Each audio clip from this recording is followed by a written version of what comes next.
Hi, welcome to my first podcast. I'm making this podcast to support you in your work experience. As part of that work experience, you have to write a case study. And I thought to prepare this podcast to support you so you could download it and listen to some of the most important bits of which I feel enhance the case study. If we start with the detailed description of the patient case, you must discuss firstly the initial assessment of the patient, treatment options, selection of appropriate appliance, material selection. You discuss the manufacturing details, and then fitting of the actual case, and then comments from the clinician or the technical supervisor.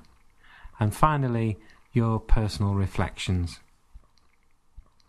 If we start with the case and the initial case assessment, what might be helpful here is to gain patient case study models and discuss those, and then you can supply those with the case as well. You'll probably gain some information from the clinician as to the patient history, details of the patient, and what the proposed treatment plan is. When you finally get that treatment plan, you then start to look at possible treatment options.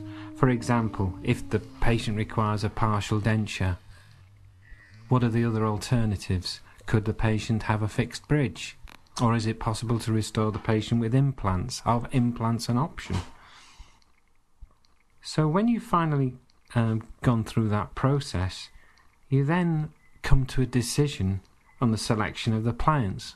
You have to justify that decision. What evidence from science is there to support your argument as to the selection of this appropriate appliance? Then we come to the manufacture of the appliance.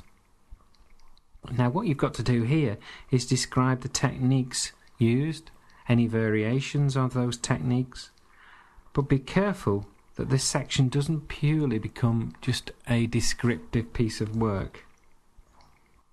And then finally you've got the fitting of the appliance. And whether you want comments from the clinical supervisor.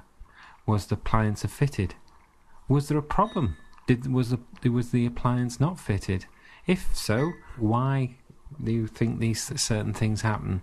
And then how could this be avoided? The final reflection of the case is your reflections on how you think that case went, what you think you felt you did well, what could you have done differently, did you have any difficulties during the process, and how did you feel about comments from the supervisory team. Next is my top tips really for a great case study.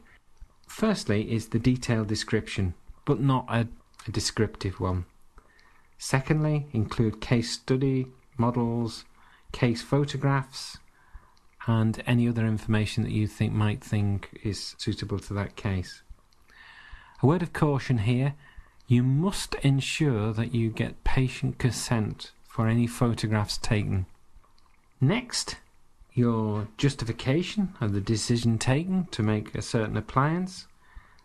Then, clinical and technical supervisory feedback. And lastly, your personal reflections. That is maintained at all times. This is a very important point of the case study. Then, my next tip is justification of decisions taken. It's not just as simply a case of making it, doing it. Why? Explain why. And then, because of certain factors, you did X, Y, and Z.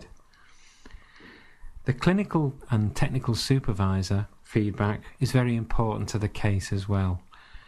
But most importantly, your personal reflections. When you're in the case, in the work experience, you will be taking a journal. Write down if you make a mistake, and we've all made mistakes, and I've made plenty in my career, but you learn from mistakes, and this is very vital to the experience that you have on the case study.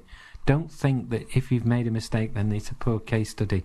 That could well make a good case study than the reporting of it and the reflection on it.